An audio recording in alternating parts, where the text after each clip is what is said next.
3 मध्य प्रदेश छत्तीसगढ़ देख रहे हैं आप। आज का दिन महिलाओं के साथ साथ सभी के लिए बहुत ही महत्वपूर्ण है, चूंकि संसद में नारी शक्ति वंदन अधिनियम बिल जो है वो पास हो चुका है। 454 वोट पक्ष में पड़े जबकि 2 वोट विरोध में पड़े हैं। अब ये कानून बनेगा। आगे की जो प्रक्रिया है जब ये संपन्न होगी कुछ औपचारिकताओं के बाद, जिससे कि महिलाओं को प्रतिनिधित्व करने के लिए 33% आरक्षण मिलेगा। कोटा में भी कोटा होगा। चर्चा का थोड़ा सा एक समरी बताते हुए आगे बढ़ेंगे, मेहमानों के पास भी चलेंगे, लेकिन समरी कुछ इस तरह से है। जब इसके बारे में चर्चा हो रही थी आज दिन भर जो सदन में घटा, उसमें गृह मंत्री अमित शाह ने बोला, सोनिया गांधी बहुत समय के बाद सदन में किसी चर्चा में हिस्सा लेने के लिए पहुंची, राहुल गांधी ने कुछ विषयों पर जिक्र किया, हालांकि कुछ वो विषय से विषयांतर होते भी दिखे, लेकिन बाद में फिर वो विषय पर भी लौटे। कई विषयों को, ओबीसी के मुद्दे को उन्होंने उठाया, सेंगोल के मुद्दे पर उन्होंने जिक्र किया, नारी शक्ति वंदन बिल को लेकर भी उन्होंने बात जरूर कही। और इन सभी विषयों के बीच गृह मंत्री अमित शाह ने भी चर्चा में हिस्सा लेते हुए सभी विषयों का जिक्र किया, जिसमें केंद्र की सरकार ने किस तरह से महिलाओं के लिए काम किया। प्रधानमंत्री नरेंद्र मोदी जब गुजरात के मुख्यमंत्री हुआ करते थे उस समय से किस तरह से महिलाओं के लिए, बेटियों के लिए वो काम करते रहे, इसका उन्होंने जिक्र किया। सदन में खड़े होकर उन्होंने बताया कि किस तरह से जब वे प्रधानमंत्री बने उससे पहले, जब तक वे मुख्यमंत्री थे, अपने मुख्यमंत्री पद पर रहते हुए जो वेतन उन्हें राज्य के प्रशासन द्वारा दिया जाता था, वो वेतन उनके बैंक अकाउंट में जब तक जमा होता रहा, उसको किस तरह से उन्होंने जो शासकीय अधिकारी या कर्मचारी जो 4th ग्रेड के अधिकारी थे उनकी बच्चियों की पढ़ाई के लिए दिया। इसके अलावा गुजरात सरकार में जो गुजरात के मुख्यमंत्री को गिफ्ट्स मिलते थे, किस तरह से उसका ऑक्शन करवाकर बच्चियों की पढ़ाई के लिए वो पैसे उन्होंने दिए, और एक लंबी चर्चा इस बारे में हुई। और किस तरह से केंद्र सरकार महिलाओं के लिए, बच्चियों के लिए, बेटियों के लिए, उनके सशक्तिकरण के लिए लगातार काम करती रही है, उसका उन्होंने जिक्र किया। बेटी बचाओ बेटी पढ़ाओ के लिए भी उन्होंने जिक्र किया। और इस बीच अपने मेहमानों के पास चलेंगे। मैं अपने मेहमानों का तारुफ बहुत कम समय में कराते हुए चर्चा को आगे बढ़ाऊंगा, क्योंकि बहुत ज्यादा समय हमारे पास नहीं रहेगा चर्चा के लिए, और इसलिए समय न लेते हुए हमारे साथ इस वक्त जुड़ने के लिए भारतीय जनता पार्टी, कांग्रेस पार्टी और वरिष्ठ पत्रकार तीनों ही मौजूद है। पैनल में कौन कौन हमारे साथ हैं उसका मैं एक छोटा सा परिचय देता हूं। गोविंद मालू साहब हमारे साथ हैं भारतीय जनता पार्टी से। मालू जी बहुत स्वागत है आपका। अमित शर्मा जी हमारे साथ प्रदेश महामंत्री हैं कांग्रेस से, बहुत बहुत स्वागत है सर आपका। हमारे साथ सतीश अहलिया जी हैं वरिष्ठ पत्रकार, बहुत स्वागत है सर। भारतीय जनता पार्टी के प्रवक्ता गोविंद मालू जी से पहला प्रश्न सर, राहुल गांधी बहुत समय के बाद सदन में बोलने के लिए आए और उन्होंने कई अलग अलग विषयों पर चर्चा की, और जब वो इस विषय पर बोलने के लिए आए कि नारी शक्ति वंदन बिल किस तरह से हितकारी है या नहीं है, उन्होंने कहा मैं समर्थन में जरूर हूं, लेकिन ये बिल अधूरा है, ये बिल पूरा नहीं है और बहुत समय ले रहा है ये महिलाओं तक लाभ पहुंचाने में।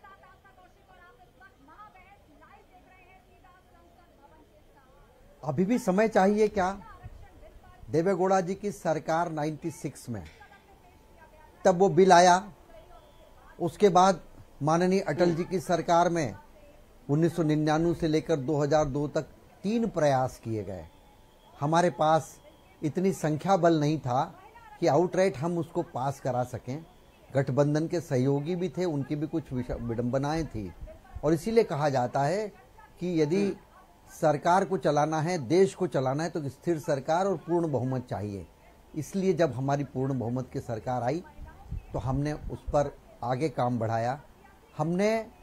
हमारी मंशा इससे जाहिर होती कि हमने अपने संगठन में 33% का आरक्षण दिया। हमने नगरीय निकाय में मध्य प्रदेश में 50% का आरक्षण दिया। इसके पहले माननीय शिवराज जी ने 50% शिक्षक भर्ती में शिक्षिकाओं के लिए आरक्षण दिया, 30% पुलिस की भर्ती में महिलाओं को दिया। मतलब हमारी मंशा है कि आधी आबादी को पूरी उसमें भागीदारी मिले, जो आधी भागीदारी उनकी नहीं होती थी वो पूरी भागीदारी उनको मिले। आधी आबादी की पूरी भागीदारी के लिए प्रयास, और उनको एम्पावरमेंट करने के लिए, उनको सशक्तिकरण के लिए जरूरी है कि वो एम्पावर्ड हों, पावरफुल हों, और वो नारी शक्ति जिसको कहा जाता है उसकी शक्ति के वास्तव में केवल बोलने की बात ना हो, और वो शक्ति के रूप में परिचायक बनकर उभरे समाज में। हमने कहा, हमने पहले भी देखा कि 96 के बाद में फिर सरकार आई 10 साल मनमोहन सिंह जी की, उसके पहले भी नरसिम्हा राव जी की सरकार थी, लेकिन कभी किसी ने प्रयास नहीं किया। और कितना समय चाहिए? 2010 में आपने राज्यसभा में वो पारित हो गया, लेकिन लोकसभा के लिए फिर आप विवशता के उस भंवर में फंस गए। ये इच्छा शक्ति की बात है कि आप किसी चीज को पटल पर लाए और एक कॉमन कंसेंसस बनाकर और उसको समाज के लिए, देश के लिए डिलीवर करें और जो उसकी मंशा है उसकी प्रतिपूर्ति हो सके। तो ये अगर प्रयास माननीय मोदी जी ने सबका साथ, सबका विकास, सबका विश्वास और सबका प्रयास, इस बात को लेकर यदि हम काम कर रहे हैं तो अच्छी बात है, कांग्रेस समर्थन करे, लेकिन उसमें किंतु परंतु का कोई प्रश्न नहीं है। एक बार वो पास हो जाए, क्योंकि उसमें कई सारे परंतु जुड़ सकते हैं। यदि नहीं करना हो तो उसमें कई सारी, अर्जुन राम मेघवाल जी ने ये कहा लग सकते अब फंसने नहीं देंगे, इस बिल को अब फंसने नहीं देंगे। अमित भाई शर्मा हमारे साथ जुड़े हुए। अमित भाई, मैं आपके पास आता हूँ। कांग्रेस पार्टी के आज सोनिया गांधी जी बहुत समय के बाद सदन में आई और राहुल गांधी सदन में बोल रहे थे, हालांकि बहुत सारे विषयों पर उन्होंने बोला और नारी शक्ति वंदन बिल को लेकर भी उन्होंने बोला। कांग्रेस पार्टी इसके समर्थन में, लेकिन ये जो लेकिन लग रहा है सर, इसकी क्या वाकई आवश्यकता है? अभी खुले दिल से इसका समर्थन नहीं हो रहा है। अर्जुन राम मेघवाल इसका जिक्र कर रहे थे, उन्होंने कहा कि अब नहीं फंसेगा, चाहे कोई कितना भी लेकिन लगा ले। देखिए आशीष जी, आज सोनिया गांधी जी ने अपना वक्तव्य संसद के अंदर दिया और कल जब वो पार्लियामेंट में जा रही थी तो उन्होंने कहा था, जब पत्रकारों ने पूछा कि महिला बिल आ रहा है, तो उन्होंने साफ संदेश दिया था, ये बिल हमारा है, ये हमारे अधिकारों का बिल है। मैं आज भारतीय जनता पार्टी के प्रवक्ता मारू जी को सुन रहा था। आप उनकी बात देखिए, आप अगर वो महिला बिल की बात करते हैं तो वो कहां से चालू करा? उन्होंने 96 से चालू करा। मैं मारू जी को ज्ञान भी दुरुस्त कर दूं और मैं ले जाऊं सन 1989 पर ले जाऊं, जब राजीव गांधी जी ने पंचायती राज में महिलाओं के अधिकार का बिल पास कराया था। मैं वहां से इसकी शुरुआत करता हूं। उसके बाद ये बिल आते आते जब इसकी शुरुआत हुई तो फिर ये 2010 में मनमोहन सिंह की सरकार में, और वो चिट्ठी सोनिया गांधी जी ने लिखी सरकार को यूपीए चेयरमैन होने के नाते कि महिला बिल को संसद में लाया जाए, और चिट्ठी लिख के संसद, जब सरकार ने उसे 2010 में राज्यसभा में लेकर आई तो राज्यसभा में इस बिल को पास किया गया। लेकिन चूंकि घटक दल के न मानने के कारण और भारतीय जनता पार्टी का समर्थन न होने के कारण ये लोकसभा में पारित नहीं हुआ। इसीलिए ये 96 से इन्होंने चालू करा, ये आगे के 10-20 साल भूल गए मारू जी। यही बात तो है, भारतीय जनता पार्टी में सिर्फ श्रेय लेना आता है, सच को छुपाकर श्रेय आप नहीं ले सकते।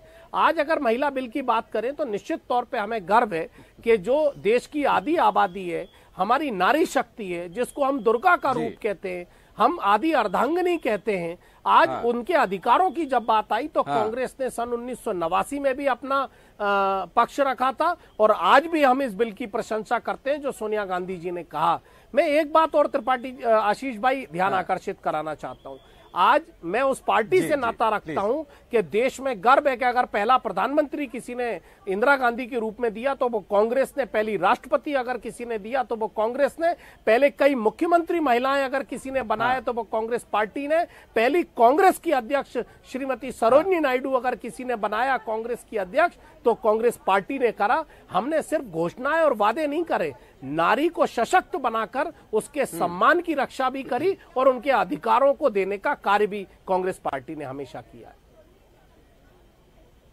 बहुत अच्छी बात है सर, और लेकिन किसी वजह से, कुछ कारण से बिल पास कराने में थोड़ा सा पीछे रह गए। लेकिन जो उदाहरण आपने दिए, मुझे लगता है इस पर भी मालू जी से मैं रिएक्शन लूंगा। सतीश भाई जी के पास जाऊंगा। सतीश जी, ये जो अभी बात कही मालू जी ने कही, चाहे कांग्रेस पार्टी के प्रवक्ता अमित जी हमारे साथ जुड़े, उनका ये कहना है कि बीजेपी श्रेय ले रही है, जबकि उन्होंने भी उससे पिछली बातों को बता करके कुछ वही काम किया। लेकिन ये स्वागत योग्य कदम है और ये चुनावी मुद्दा धीरे धीरे बनता जा रहा है। कुछ विपक्षी दल हैं जो करीब स्पेशल 26 टाइप का जो बना एक गठबंधन इंडिया अलायंस जो हुआ है, उसमें भी कुछ दल हैं जो छिटक कर कह रहे हैं टाइम सही नहीं है, अभी बहुत समय लगेगा, अभी ये सिर्फ चुनावी एक जुमला तैयार है। आम आदमी पार्टी ने तो जुमला सीधा इसे जुमला कह दिया, महिलाओं को बेवकूफ बनाने वाला बिल कह दिया। देखिए, बहुत साफ है, जो करता है उसी को श्रेय मिलता है। श्रेय लेने की होड़ तो हो सकती है, लेकिन जो करता है उसको श्रेय मिलता है, क्योंकि इस देश की जनता बहुत समझदार है और जो करता है उसको श्रेय मिलता है, इसमें कोई दो राय नहीं है। एक बात तो ये। दूसरी बात ये है कि ये जो बिल जिस वक्त में आया है, क्योंकि लगातार 32 वर्ष से मैं पत्रकारिता में हूँ और खासकर संसदीय रिपोर्टिंग में लगातार करता रहा हूँ, मुझे एक विषय याद है, और संसद में महिला बिल कब आया और किसने कब क्या बोला वो भी मुझे अच्छे से याद है। लेकिन अगर वो बिल पारित नहीं हो सका, कांग्रेस की भी मंशा रही है, भारतीय जनता पार्टी की भी रही है, तो वो सिर्फ इसलिए नहीं हो पाया था अभी तक क्योंकि केंद्र में जब जब ये बिल आया कोई स्थिर सरकार नहीं थी, एक गठबंधन की सरकार थी, यूपीए की भी सरकार थी, तो वो कांग्रेस के पास अपने दम पर बहुमत नहीं था, इसलिए वो यूपीए की सरकार थी। आज भी प्रधानमंत्री नरेंद्र मोदी एनडीए की सरकार कहते हैं वो, लेकिन असल में भारतीय जनता पार्टी का अपना खुद की इतनी ताकत है, अपना खुद का बहुमत है। तो ये बिल जो आज पारित हो पाया, क्योंकि जब ये पहली बार पेश किया गया था तब भी लोगों की मंशा थी, उस समय की सरकार की तब भी मंशा थी। अटल जी के वक्त में भी लाया गया, राजीव गांधी के वक्त की, जैसा कि अमित भाई अभी कह रहे थे, बाद में भी नरसिंह राव के जमाने में भी आया, लेकिन चूंकि उन सरकारों की स्थिरता नहीं थी, उनके पास बहुमत नहीं था। ये जो सरकार है वर्तमान में नरेंद्र मोदी की सरकार है, इसके पास लगातार 2 बार से पूर्ण बहुमत है। तो न केवल ये महिला आरक्षण बिल, और इसके पहले आप 370 वाला मामला देखेंगे, ट्रिपल तलाक के खिलाफ जो कानून बना वो भी बहुत महत्वपूर्ण था, जबकि कांग्रेस ने तो वो साहवानों वाले मामले में महिलाओं के खिलाफ एक तरह से सुप्रीम कोर्ट के फैसले को पलट दिया था। तो ये स्थिति में अंतर है, कांग्रेस के पास बहुमत था तब उन्होंने तुष्टिकरण के लिए वो बदल दिया था, लेकिन आज अगर बीजेपी के पास बहुमत है तो ये पारित हो पा रहा है। इच्छा शक्ति सभी की थी, लेकिन ये जो स्थिर सरकार होने का जो एक क्राइटेरिया जिसका आप जिक्र कर रहे हैं वो नहीं होने की वजह से इसमें बहुत समय लगा। मालू जी के पास मैं वापस जाऊंगा। मालू जी, आज की जो चर्चा आपने उम्मीद है जरूर देखी होगी, आज की चर्चा बहुत सार्थक रही। जी जी जी, ये जो कांग्रेस के साथ अलायंस में अभी जो दल हैं, राष्ट्रीय जनता दल है, समाजवादी पार्टी है, और ये दल जब यूपीए की सरकार थी या नरसिंह राव की सरकार थी तब भी इनके साथ में थे सरकार में, लेकिन महिला बिल पर इनका विरोध था, इस वजह से वो पारित नहीं हो पाया था। और आज भी ये दल उन्हीं के साथ है, कांग्रेस के साथ, लेकिन वो महिलाओं के आरक्षण के अंदर आरक्षण चाहते हैं, इस वजह से वो नहीं हो पा रहा था। पेंच ये था, वो पेंच अभी भी बरकरार है, लेकिन चूंकि वो तो स्पष्ट कर दिया, अमित शाह जी ने स्पष्ट कर दिया कि कोटे में भी कोटा मिलेगा, कोटे में भी कोटा मिलेगा, ये अमित शाह जी ने आज स्पष्ट कर दिया, गृह मंत्री जब बोल रहे थे इसके बारे में। गोविंद मालू जी, मैं आपके पास आता हूं। ये जो पूरा विषय है, जो विपक्षी दल जो 26 या 28 गठबंधन बनाकर बैठे हैं, वो दल बार बार इस बात का जिक्र कर रहे हैं, हालांकि लगभग सभी समर्थन में है, लेकिन कुछ एक दल बार बार ये जिक्र कर रहे हैं कि ये चुनाव से पहले लाया गया है, चुनावी लाभ लेने के लिए लाया गया, महिलाओं को बेवकूफ बनाने के लिए लाया गया, इसका लाभ नहीं मिलने वाला है, अभी बहुत समय लगेगा, अभी जनगणना होनी है, जाति आधारित जनगणना होनी है, बहुत सारा काम बाकी है। पहली बात तो यह है कि जब कानून ही नहीं बनेगा तो आगे की प्रक्रिया कैसे प्रारंभ होगी। और ये कह रहे हैं कि हमने शुरू किया, तो किसी सुधार के लिए अनंत काल तक प्रतीक्षा नहीं की जा सकती। इनके समय में तो हालात ये है कि ये शिलान्यास करते थे, उद्घाटन करने का मौका इनको नहीं मिलता था। हमारी सरकार इच्छा शक्ति की सरकार है, संकल्प शक्ति की सरकार है, जो अगर हम शिलान्यास करेंगे तो उद्घाटन भी हम करेंगे। इस बात को लेकर इस बिना पर हम काम करते हैं। हमने कई सारे प्रोजेक्ट से पुराने, कई सारे गिना दूं, शिक्षा पर कई कमीशन बने, कुछ हुआ क्या सुधार? चुनाव सुधार की इन्होंने बात की, केवल शिगुफा तो इन्होंने छोड़ा, लोगों के लॉलीपॉप इन्होंने देखे, हम ये करने वाले हैं, और हुआ कुछ नहीं, क्योंकि ये कभी सुधार की तरफ बढ़ने की इनकी कोशिश भी नहीं थी। और ये 89 की बात करते हैं, उसके पहले इंदिरा जी खुद प्रधानमंत्री थी, इन्होंने अपने परिवार को, गांधी नेहरू परिवार को तो 100% आरक्षण दिया, पार्टी में भी दिया और सरकार में भी दिया। क्या देश के लिए, महिलाओं के लिए आरक्षण की पैरवी नहीं कर सकते थे? इंदिरा जी खुद प्रधानमंत्री थी, आउटराइट बहुमत था। उसके बाद राजीव जी के पास बहुत बड़ा बहुमत, इतना बड़ा बहुमत था कि आज तक किसी को नहीं मिला। तब इच्छा शक्ति नहीं थी। उसके बाद जब आपके पास कुछ करने को नहीं था, तब आपने ये शिगुफा छोड़ा। इसलिए मैं कहूंगा कि आज अगर मोदी जी ने 370 हटाया, 35A को समाप्त किया, कश्मीर को एक जो जरूरत थी वो पूरा किया, हमने अगर CAA या दूसरे कई सुधार की चीजें लाए, ट्रिपल तलाक की बात की, हमने महिला विमेन लिप के लिए काम किया,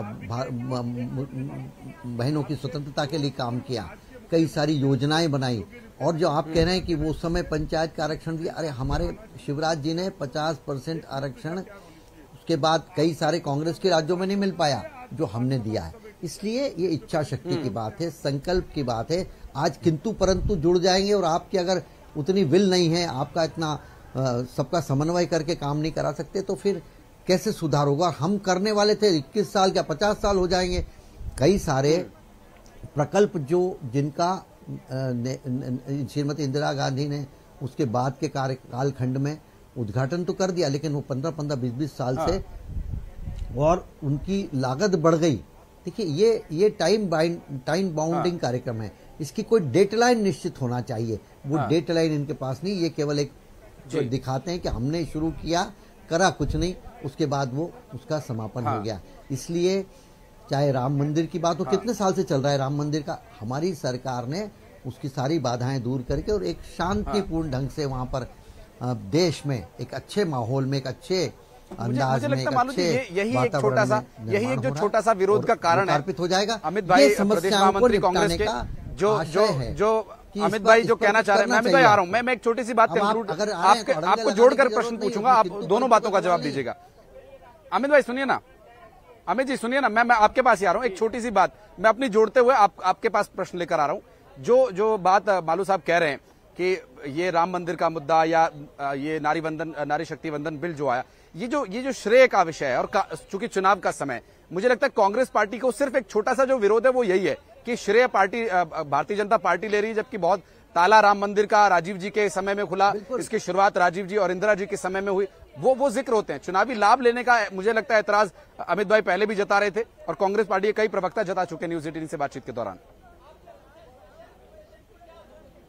देखिए आशीष जी, मैं आपको ये साफ कर दूं कि अभी एक बहुत बड़े चैनल पर हमारे गोविंद मालू जी ये कह रहे हैं कि उन्होंने राम मंदिर का रास्ता साफ कर दिया। देखिए सुप्रीम कोर्ट इस देश में न्यायपालिका है।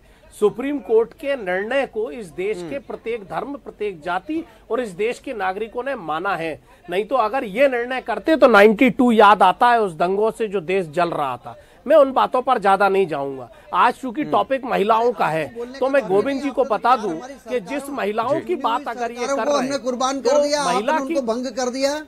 सुनिए मालू जी, राम जन्मभूमि आंदोलन के समय गोविंद जी सुन लीजिए, राम को काल्पनिक मानते थे आप। आशीष जी, इनकी बातें सुनी। सेतु को आपको सबसे बड़ी बात गोविंद जी मैं आपको बता दूं जानकारी के लिए, जिस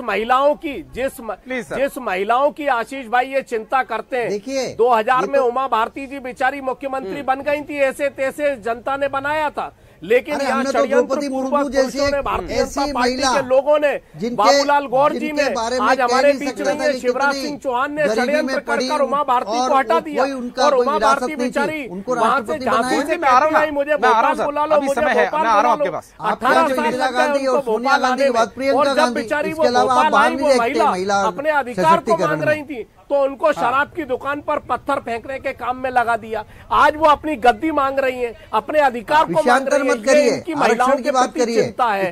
और दूसरी बात गोविंद जी, मैं आपको बता दूं कि आरएसएस आपका, जिस आरएसएस ने आपके महिलाओं की 70 साल में बात नहीं करी, अब जाके आपने आरएसएस में महिला विंग अरे राजनीतिक संगठन थोड़े है आरएसएस के अलग नहीं है, आपको पता नहीं, आप पहले आरएसएस को समझिए। देश में आपके प्रधानमंत्री बैठे देखते रहे और मणिपुर में महिलाओं, आपके पास अमित भाई एक काम करते हैं, जो आरोप लगाए गए राज्य के भी वर्तमान मुख्यमंत्री ने कई बार वो आरोप कई मंचों से लगाए कि जब कमलनाथ जी की सरकार आई तब बेगा भारिया जो महिलाओं को दिया जाता था वो भत्ता बंद करवा दिया गया और आरक्षण लेकर आ रही है भारतीय जनता पार्टी की सरकार, तो लाभ किसे मिलेगा सर? और उमा भारती जी को जरा देख लें, उनको बेचारी वो परेशान हो रही है मंत्री और आप तो जिस वोट बैंक की घर में चिंता करें, जिस वोट बैंक के बलबूते पर देश पर राज कर रहे थे, उनकी महिलाओं का तो सशक्तिकरण कर लो पहले।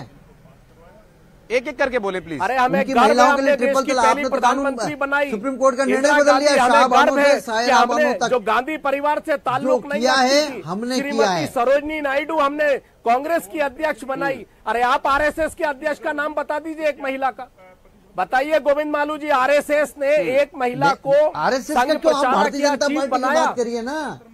भारतीय जनता पार्टी ने आरएसएस तो मूल संगठन है, आप देश की राष्ट्रपति बनाई, आपकी आरएसएस की बात करो, बनाई, आपके यही प्रवक्ताओं में आशीष भाई आरक्षण हमारे मध्य प्रदेश की बात करो, ये राजस्थान पहुंच जाते हैं। संगठनों में आप राजस्थान में भी तो प्रवक्ता आप दे रहे हैं क्या पार्टी के? सीडब्ल्यूसी में आरएसएस इनका मूल संगठन है। एक महिला का नाम बताइए 70 सालों में। मालिकाना में 100% महिला जिस देश में जो तिरंगा नहीं लगा पाए वो आप जाके तिरंगा लगाया, महिलाओं से दूर रहे। आज उस संगठन के लोग हमें महिला के सशक्तिकरण की बात सिखाएंगे, महिलाओं के अधिकार की बात सिखाएंगे।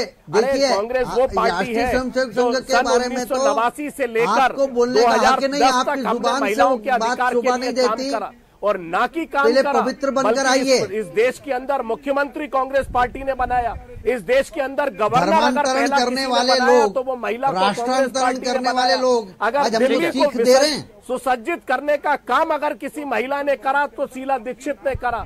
आप सिर्फ महिलाओं की चिंता बातों और घोषणाओं में करते हैं। क्या हालत कर दी गोविंद शीला मालू जी, दीक्षित की अब बात में आप हकीकत लोगों में ने? बात करें महिलाओं की चिंता की।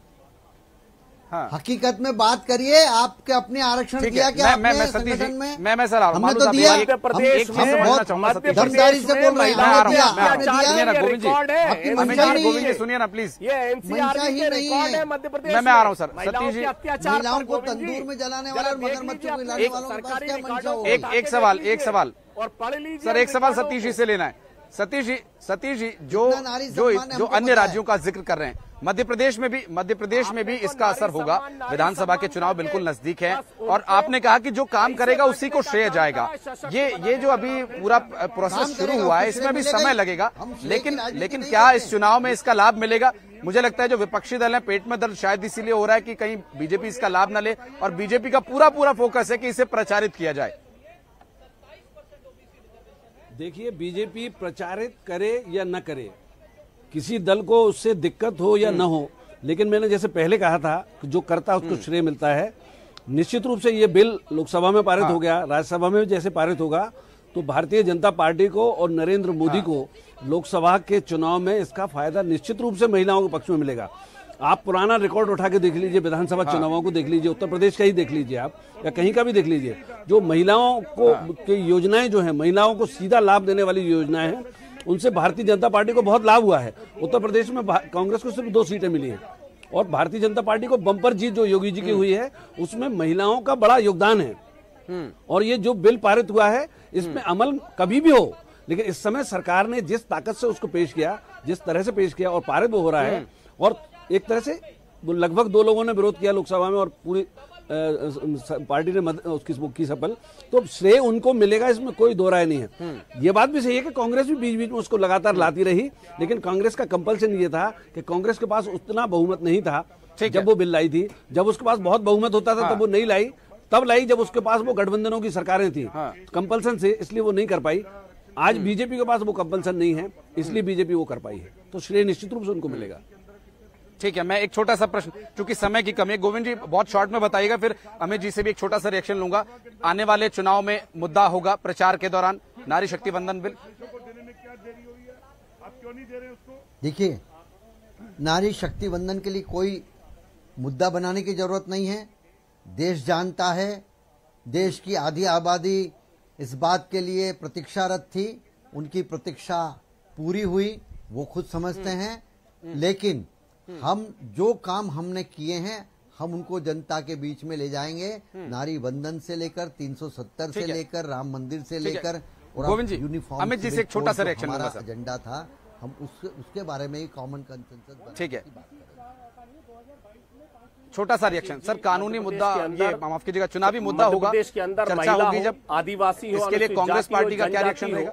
तमाम महिलाओं के साथ एनसीआरबी की रिपोर्ट है कि अत्याचार में मध्य प्रदेश नंबर 1 है। मैं कहना चाहता हूं मध्य प्रदेश के मुख्यमंत्री से और भारतीय जनता पार्टी के प्रवक्ता से, अगर महिलाओं की चिंता है तो 18 वर्षों के शासन से जो लगातार बच्चियां गायब हो रही हैं मध्य प्रदेश में छत्तीसगढ़ में भी बहुत अच्छी स्थिति नहीं है। छत्तीसगढ़ में भी पाकिस्तान मुर्दाबाद बोलने पर हत्या हो जा रही है, बैंक लूट कर ले जा रहे लुटेरे, हालांकि पकड़ लिए गए। बहुत समय कम है, इसलिए बहुत बहुत शुक्रिया आप दोनों का हमारे साथ जुड़ने के लिए। हमारे साथ सतीश जी आप भी जुड़े, बहुत बहुत शुक्रिया आपका भी हमारे साथ जुड़ने के लिए। तीनों ही खास मेहमानों का बहुत बहुत धन्यवाद समय देने के लिए। और ये मेरे पीछे आप देख पा रहे होंगे, ये पुराना संसद भवन है और इस ऐतिहासिक परिसर से, इस ऐतिहासिक समय पर जो चर्चा आज हमने की, हमारे खास मेहमानों के लिए बहुत बहुत धन्यवाद देते हुए इस बात के साथ, इस वादे के साथ विराम दूंगा कि आगे भी खबरों का सिलसिला लगातार जारी रहेगा और सामाजिक विषयों को लेकर चर्चा हम आगे भी जारी रखेंगे। बहुत बहुत धन्यवाद।